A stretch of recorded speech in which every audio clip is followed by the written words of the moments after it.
Omar Balafrej, presque 40 ans, je suis né en 1973, ingénieur de formation et actuellement directeur général du Technoparc de Casablanca et le nouveau petit Technoparc de Rabat.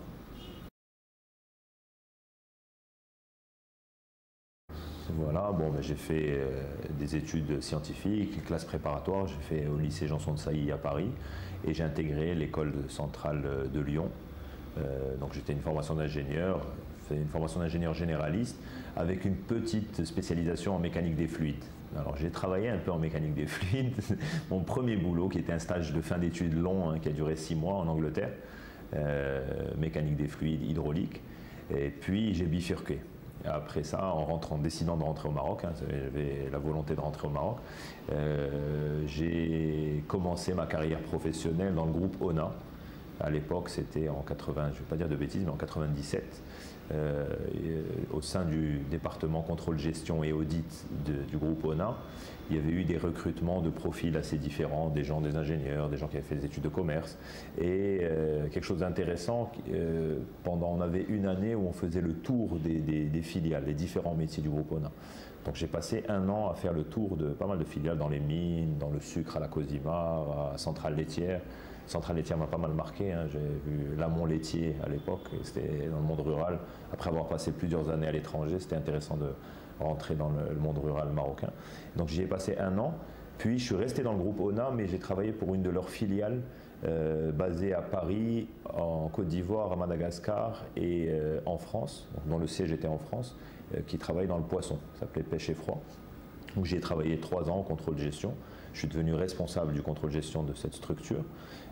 Et c'est de là que l'idée, ou a germé l'idée de travailler dans les technologies de l'information. Ça peut sembler étrange, mais c'est une réalité. Et j'avais vu à l'époque, modestement, c'était fin des années 90, que cette structure était légèrement déficitaire, mais elle avait des usines, notamment à Madagascar et en Côte d'Ivoire, qui, si elles avaient été isolées comme des structures isolées, auraient été très bénéficiaires, pour peu qu'elles utilisent, si elles avaient utilisé les technologies de l'information, au lieu d'avoir des commerciaux, des frais de structure en Europe, parce que le marché c'était le marché européen, à utiliser Internet et les places de marché. À l'époque c'était la révolution, créer des places de marché. Elles auraient pu être très bénéficiaires. Donc mon travail m'a poussé à réfléchir et ensuite à lancer avec des amis une entreprise dans les technologies de l'information, une place de marché qui s'appelait MENA Business. Donc j'ai monté avec 2 autres amis MENA Business, expérience très très enrichissante, dans laquelle j'ai mis un peu d'argent, mes économies. Donc j'ai travaillé un peu plus d'1 an entre Genève et un peu la région Moyen-Orient, Afrique du Nord, sur ça, sur le développement de cette plateforme. Je suis rentré au Maroc au lancement du Technoparc, donc j'ai fait partie de l'équipe qui a lancé le Technoparc.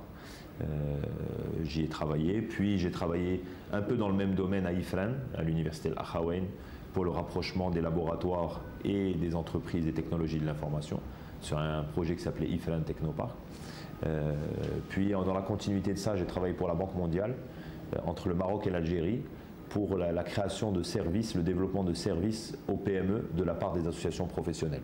J'ai été rappelé pour m'occuper du Technoparc, là on est en 2008, et depuis 2008, donc, travailler sur le développement du Technoparc de Casablanca.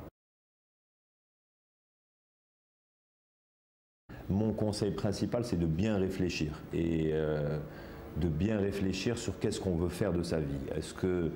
Quel est notre objectif? Quels sont les paramètres qui peuvent dire qu'on sera heureux? Parce qu'au bout du compte, je pense que la vie, on vit pour essayer d'être heureux, nous, notre entourage, notre famille.